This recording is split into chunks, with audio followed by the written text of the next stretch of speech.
fishing news is brought to you by Navionics, Okuma, and Yozori. Hey, Toby Lapinski for the New England edition of the Fisherman magazine, coming to you this week from Hammonasset, Connecticut. Down here for the unveiling of the draft of the Long Island Sound Blue Plan. If you're unaware of it, the purpose of the Blue Plan is to protect traditional uses, minimize conflicts, and maximize compatibility now and in the future on Long Island Sound. This includes preserving ecosystems, Long Island Sound ecosystems and resources, facilitating a transparent science-based decision-making process. And in short, Blue Plan is a marine spatial planning process for Long Island Sound. And then with the unveiling today of the official plan, the 90-day public comment period also begins. So if you want to get a little bit more information on this, as well as get a direct link to the Blue Plan where you can review it and comment on it, heading over to thefisherman.com. Looking up at the weekend, we have the first of the final two shows for the New England edition of the Fisherman magazine coming up. So come on out and see us this weekend. It's March 22, 23, 24, Friday through Sunday at the New England Saltwater Fishing Show in Providence, Rhode Island for 3 days of saltwater fishing fun. It's the largest pure saltwater fishing show in New England, and it's always a great time with a variety of vendors geared specifically towards fishing the salt. You can find the Fisherman magazine at booths 827 and 828, the same spot we've been for quite a few years now. And be sure to stop by and see us right away when you get to the show, as we have a special promotion going on with our friends over at Maxima Fishing Line.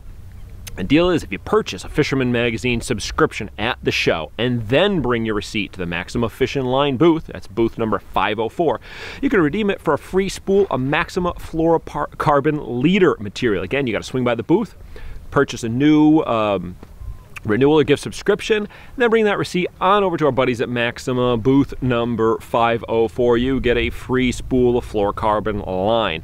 Again, the promo is only valid while supplies last, so do not delay. You can get all the details on this show right now at thefisherman.com.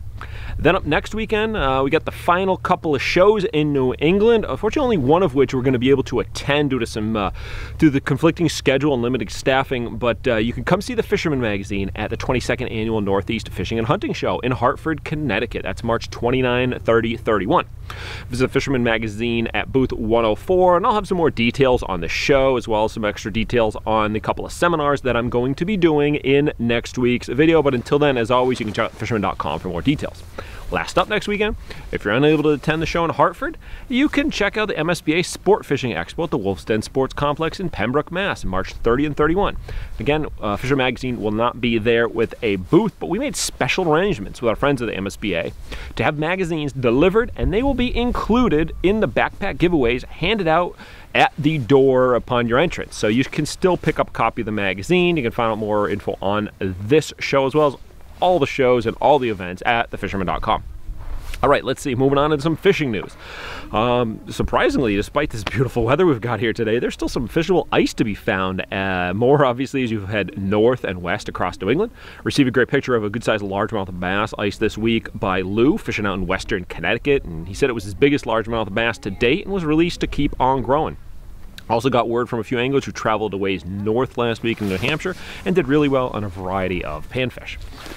And then I'm not sure if it's a product of the nice weather last week, the calendar, boredom, combination of all these factors and probably some others, but it really seemed like there was a rush of local anglers heading out to target holdover striped bass recently. While results were kind of mixed, with some finding really good success and others, like myself who got skunked, there were mixed results. But you know what? With these warm days, we'll most likely get our resident bass moving. It's going to wake those fish up that have been hanging out in those deep holes on the rivers all winter, maybe even out in the sound here or in the bays, what have you.